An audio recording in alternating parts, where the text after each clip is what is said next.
कृष्णाय वासुदेवाय हरये परमात्मने प्रणतक्लेशनाशाय गोविंदाय नमो नमः। राधे राधे सकल भक्तबिंदुके राधेश्याम। जय राधा श्याम सुंदर सकल भक्तबिंदुদের চরণে আমার অনন্ত কোটি দণ্ডবোধ প্রণাম। সকলের চরণে একটি নিবেদন, আসছে আগামী 25শে জুন বৃহস্পতিবার নির্জলা একাদশী বা পাণ্ডবা একাদশী, পাণ্ডবা নির্জলা একাদশী। আসুন আমরা এই পাণ্ডবা নির্জলা একাদশী ব্রত মাহাত্ম্য শ্রবণ করি, কিভাবে এই ব্রত পালন করবেন আর এই ব্রত কত মাহাত্ম্যপূর্ণ, আমাদের পালন করা উচিত। আর সকল সনাতনীকেই এই একাদশী ব্রত পালন করা উচিত। সকলে করবেন, সকলকে সহযোগ করবেন, প্রেরণা দেবেন যাতে এই ভাগবত ভক্তি পরিবারের সঙ্গে জুড়তে পারে আর বেশি বেশি করে এই হরি শ্রবণ করার লাভ নিতে পারি। আর তো আসুন আমরা এই একাদশী মাহাত্ম্যে প্রবেশ করি।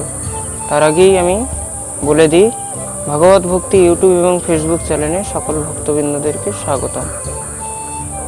আসুন আমরা ভাগবত একাদশী মাহাত্ম্যে প্রবেশ করি।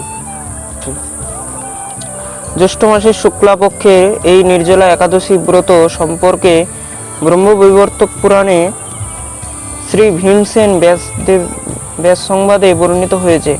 মহারাজ যুধিষ্ঠির বললেন, হে জনার্দন, আমি অপরা একাদশী সমস্ত মাহাত্ম্য শ্রবণ করলাম। এখন জ্যৈষ্ঠ শুক্লপক্ষের একাদশীর নাম ও মাহাত্ম্য কৃপাপূর্বক আমার কাছে বর্ণনা করুন। শ্রীকৃষ্ণ বললেন, এই একাদশীর কথা মহর্ষি ব্যাসদেব বর্ণনা করবেন, কেননা তিনি সর্বশাস্ত্রের তত্ত্ব ও পূর্ণরূপে জানেন। রাজা যুধিষ্ঠির ব্যাসদেবকে বললেন, হে মহর্ষি দ্বৈপায়ন, আমি মানুষের লৌকিক ধর্ম এবং জ্ঞানকাণ্ডের বিষয়ে অনেক শ্রবণ করেছি। আপনি যথার্থভাবে ভক্তি বিষয়ে কিছু ধর্মকথা এখন আমায় বর্ণনা করুন। শ্রী ব্যাসদেব বললেন, হে মহারাজ, তুমি যেসব ধর্মকথা শুনেছ, এই কলিযুগে মানুষের পক্ষে সে সমস্ত পালন করা অত্যন্ত কঠিন, যা সুখে সামান্য খরচে অল্প কষ্টে সম্পাদন করা যায়, অথচ মহাফল প্রদান করে এবং সমস্ত শাস্ত্রের সারস্বরূপ সেই ধর্মই কলিযুগে মানুষের পক্ষে করা শ্রেয়। সেই ধর্ম কথাই এখন তোমার কাছে বলছি। উভয় পক্ষের একাদশীর দিনে ভোজন না করে উপবাস ব্রত করবে। দ্বাদশীর দিনে স্নান করে শুচি শুদ্ধ হয়ে নিত্যকৃত সমাপন পর কৃষ্ণের অর্চন করবে। এরপর ব্রাহ্মণদেরকে প্রসাদ ভোজন করাবে। অশৌচ আদিতেও এই ব্রত কখনো ত্যাগ করবে না। যে সকল ব্যক্তি স্বর্গ যেতে চায় তাদের সারা জীবন এই ব্রত পালন করা উচিত। পাপ কর্মরত ও ধর্মহীন ব্যক্তিরাও যদি এই একাদশীর দিনে ভোজন না করে তবে তারা যমযাতনা থেকে রক্ষা পায়। শ্রী ব্যাসদেবের এই সব কথা শুনে গদাধর ভীমসেন অস্থপাতার মতো কাঁপতে কাঁপতে বলতে লাগলেন, হে মহাবুদ্ধি পিতামহ, মাতা কুন্তী, দ্রৌপদী, ভ্রাতা যুধিষ্ঠির, অর্জুন, নকুল ও সহদেব, এরা কেউই একাদশীতে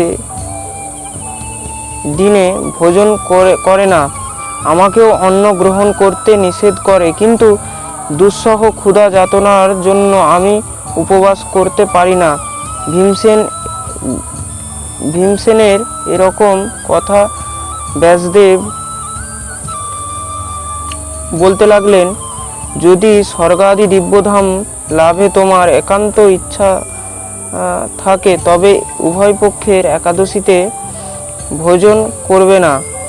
তদুত্তরে ভীমসেন বললেন, আমার নিবেদন এই যে উপবাস তো দূরে থাক, দিনে একবার ভোজন করেও থাকাও আমার পক্ষে অসম্ভব, কারণ আমার উদরে বৃক নামে অগ্নি রয়েছে। ভোজন না করলে কিছুতেই সে শান্ত হয় না।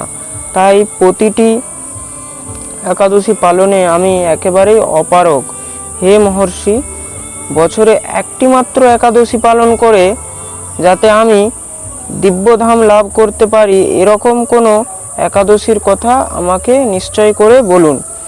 তখন ব্যাসদেব বললেন, জ্যৈষ্ঠ মাসের শুক্লপক্ষের একাদশী তিথিতে জল পান পর্যন্ত না করে সম্পূর্ণ উপবাস থাকবে, তবে আচমনের দোষ হবে না। ওই দিন অন্নাদি গ্রহণ করলে ব্রতভঙ্গ হয়। একাদশীর দিন সূর্যোদয় থেকে দ্বাদশীর দিন সূর্যোদয় পর্যন্ত জলপান বর্জন করলে অনায়াসে 12টি একাদশীর ফল লাভ হয়। বছরে অন্যান্য একাদশী পালনে অজান্তে যদি কখনো ব্রতভঙ্গ হয়ে যায়, তাহলে এই একটি মাত্র একাদশী পালনে সেই সব দোষ দূর হয়। দ্বাদশীর দিনে ব্রাহ্ম মুহূর্তে স্নানাদি কার্য সমাপ্ত করে শ্রীহরির পূজা করে সদাচারী ব্রাহ্মণদের বস্ত্রাদি দান সহ ভোজন করিয়ে আত্মীয় স্বজনের সঙ্গে নিজে ভোজন করবে। এইরূপ একাদশী ব্রত পালনে যে প্রকার পুণ্য সঞ্চিত হয়, এখন তা শ্রবণ করো। যারা বছরের সমস্ত একাদশী ফলই এই একটি ব্রত উপবাসে লাভ করা যায়। শঙ্খচক্র গদা পদ্মধারী ভগবান শ্রীকৃষ্ণ বললেন,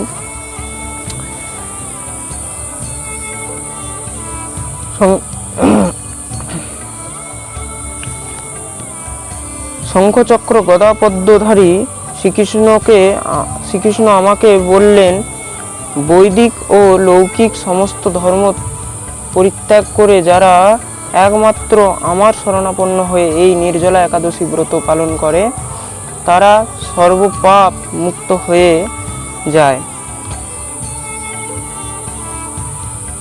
বিশেষত কলিযুগে ধন সম্পদ দানের মাধ্যমে সদ্গতি বা শাস্ত্র সংস্করণে মাধ্যমেও যথার্থ কল্যাণ লাভ হয় না। কলিযুগে দ্রব্যশুদ্ধি নেই, কলিতে শাস্ত্র সংস্কার সিদ্ধ হয় না, তাই বৈদিক ধর্ম কখনো সম্পূর্ণ সমাপন হতে পারে না। হে ভীমসেন, তোমাকে বহু কথা বলার আর কি প্রয়োজন? তুমি উভয় পক্ষের একাদশীতে ভোজন করবে না। যদি তাতে অসমর্থ হও, তবে জ্যৈষ্ঠ মাসের শুক্লপক্ষের একাদশীতে অবশ্যই নির্জলা উপবাস করবে। এই একাদশী ব্রত ধান্য ও পুণ্যদায়িনী। যমদূতগণ এই ব্রত পালনকারীকে মৃত্যুর পরেও স্পর্শ করতে পারে না। পক্ষান্তরে বিষ্ণু দূতগণ তাকে বিষ্ণুলোকে নিয়ে যান। শ্রী ভীমসেন এই দিন থেকে নির্জলা একাদশী পালন করতে থাকায় এই একাদশী পাণ্ডবা নির্জলা বা ভীমসেনী একাদশী নামে প্রসিদ্ধ হয়েছে। এই নির্জলা একাদশী পবিত্র তীর্থে স্নান, দান, জপ, কীর্তন ইত্যাদি যা কিছু মানুষ করে তা অক্ষয় হয়ে যায়। যে ব্যক্তি ভক্তি সহকারে এই একাদশী মাহাত্ম্য পাঠ বা শ্রবণ করেন, তিনি বৈকুণ্ঠধাম প্রাপ্ত হন। রাধে রাধে। তো আমরা দেখতেই পেলাম যে এই একাদশীর কতটা মাহাত্ম্য। আমরা অনেক সময় ভুল করে হয়তো একাদশীর দিনে একাদশী কিছু না কিছু কারণে ভঙ্গ হয়ে গেল, তো সেই একাদশীগুলো কি হয়? সেই একাদশীগুলো তো আর হলো না।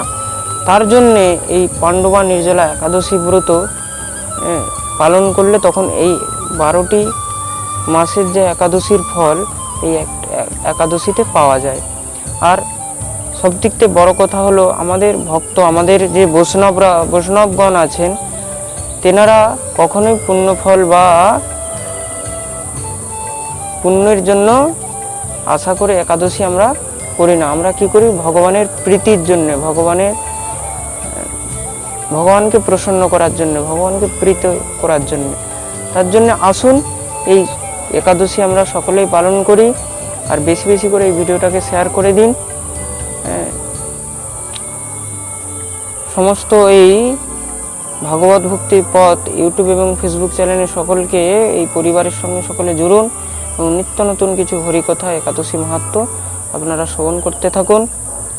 তো আজকের ভিডিওটা এই পর্যন্তই, দেখা হচ্ছে অন্য কোনো ভিডিও। আর হ্যাঁ, একটি কথা, একাদশী এবারে বৃহস্পতিবার 25শে জুন, আর পারণ হবে 26শে জুন। আর পারণের সময় হলো সূর্যোদয়ের পরে। আসুন আমরা এই ভিডিওকে এখানেই বিশ্রাম দিই। দেখা হচ্ছে অন্য কোনো ভিডিও নিয়ে। রাধে রাধে, জয় শ্রী রাধে, জয় রাধা শ্যাম সুন্দর।